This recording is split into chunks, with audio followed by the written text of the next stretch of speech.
But thanks to the publishing team, we do have quite a few codes for this one to give away. Let us know in the comments what you thought of it and maybe what your favourite platformer is. Hi everyone, welcome back to SwitchUp and to a video where Glenn and I are going to look at a game called Tiny 4, which we knew nothing about until last week. Exactly that, yeah. The publishing team asked us if we'd have a look at it for them, and we most certainly are happy to do so, as it's a very good game, as you'll find out. So what exactly is it all about? Well, let's find out.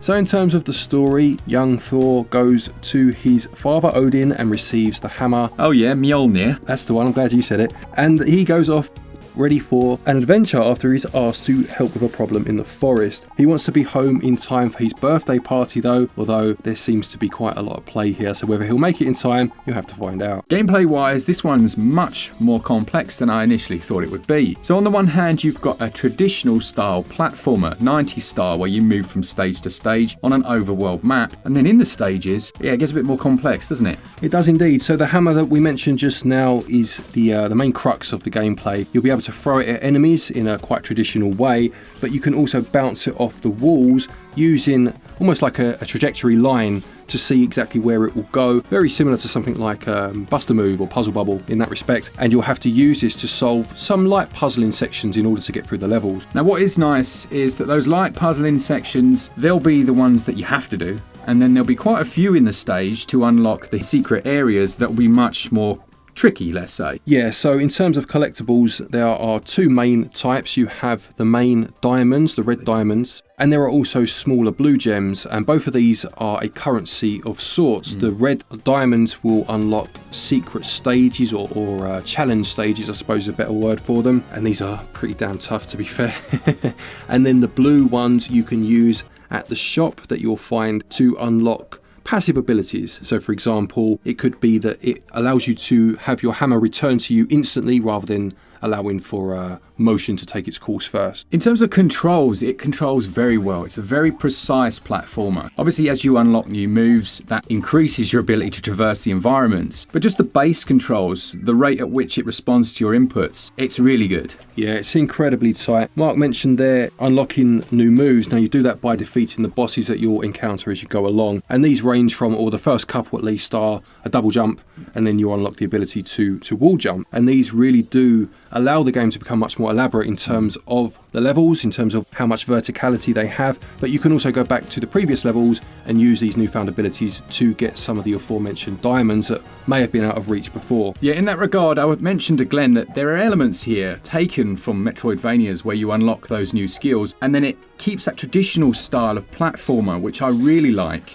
So going back to those previous levels, as Glenn said, you'll unlock those. You can then spend those points in the shop to buy permanent skills. What was nice about that too is that you could purchase the skills that suited your play style. So for me in games, I'm always about having enough health. You know, that worries me to not. So the ability where you could extend how much time you have to reclaim your heart, we'll talk about that in a minute, was ideal for me, whereas Mark maybe he's a bit more gung-ho, so he liked having the hammer return instantly so he could crack on, and that worked for him. So it's nice that there are those skills that are very different. Now on that note, there are quite a few influences here, aren't there, from popular games? Yeah, there are a huge number of influences. That you can see so many different platformers from the past in this game. I was saying to Mark before we start recording, things like the obvious, you know, your Marios, in terms of the basic bouncing on enemies' heads that you can do. The Sonics, in terms of the health system that we'll mention now. So basically, when you collect a heart from the box, it actually extends how much time you have to reclaim that heart should you get hit. So you don't get hit points per se. And it reminded me a bit of the rings in Sonic. Obviously, the more you had, the easier it was to grab one before you died again. In terms of other, maybe more obscure platformers though, just things like the Jungle Book. There's a lot of vines that you have to swing from, so it definitely reminded me of that. Soccer Kid, because in that you had a football that you bounced about. Here, obviously, you have the hammer. Donkey Kong Country as well, just in terms of some of the moveset, in terms of the jumps you have to do, almost like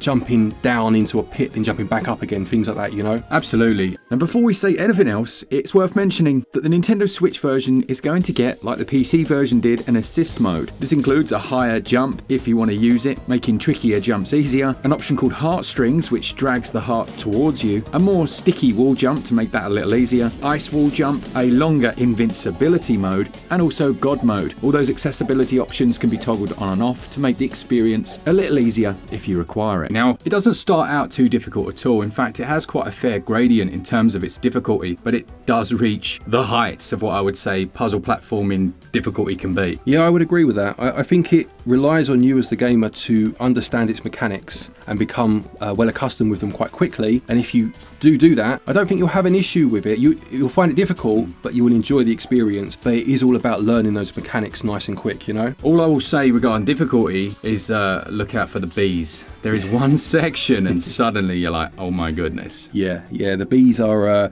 the bane of our separate lives, actually. We played this completely separately, come together, and the first word we said to each other was bees, which was strange. The bee's knees. There are also a few endless sections thrown in here where the screen moves along and you have to stay within its boundaries. Those are nice. I like that they mixed it up like that. Yeah, again, classic platforming. You think back to Mario, where you had like the lava ride in the Bowser Castle levels and things like the mine carts. They're not as fast as that in here, but just, yeah, that classic got to keep going feel to some of the stages. And the just to touch maybe a bit more on the puzzling, like we said, it is light puzzling, but it's the way that they're crafted is very intuitive, isn't it? You know, they're not difficult to work out. You'll probably see the solution quite quickly, but when you pull it off in terms of maybe the angle of the throw for your hammer, or just the way that you have to align a box to fall on a switch, it's all very clever.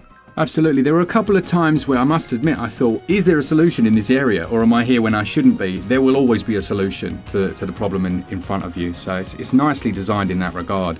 In terms of the visuals then, as I'm sure you've seen on screen, it uses that kind of faux 16-bit look where it evokes memories of Super Nintendo Mega Drive, but you know there's so much more going on that couldn't have happened on those systems, you know? It has all of the kind of usuals that we see now, things like parallax scrolling. There are a couple of times where it does a few unique things. There was one particular scene where the pillars came in front of the camera, and with this art style, it looked quite unique. It reminds me, I think you mentioned it also actually, of a more recent game in Owlboy. Yeah. Has that very clean, bright visual style to it. Really nice. Probably closer to 32-bit if we're being, you know, breaking down exactly what goes on behind it. But it just reminds you of the 16-bit era, you know, the early 90s. Absolutely no performance issues.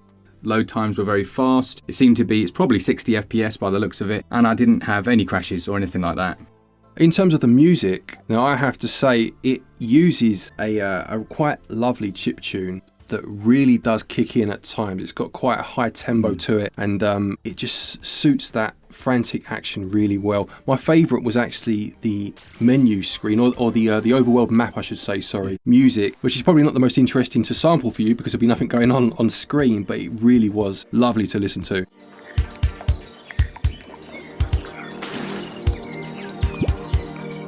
And for me, there's a song that plays in a few of the stages that sounds really similar to something from Dead Cells. Right. I don't know if you remember it. It really is top notch.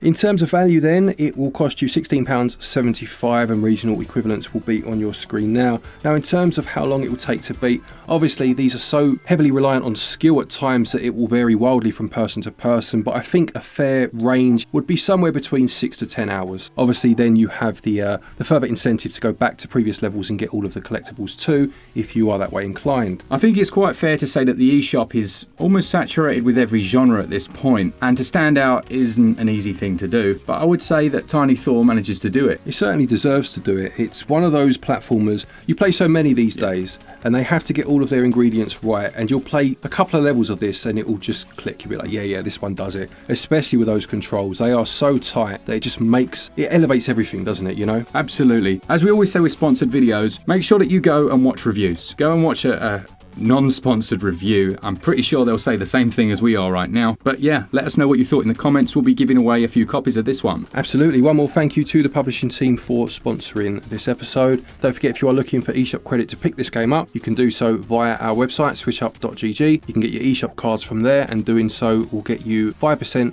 back in cash back via our coins, and you'll also get yourself another 5% straight discount if you use the code SwitchUp. Lovely stuff. Thanks to our Patreons and members, and as always, for all things Switch all the time, keep it Switch Up. Cheers guys. See ya.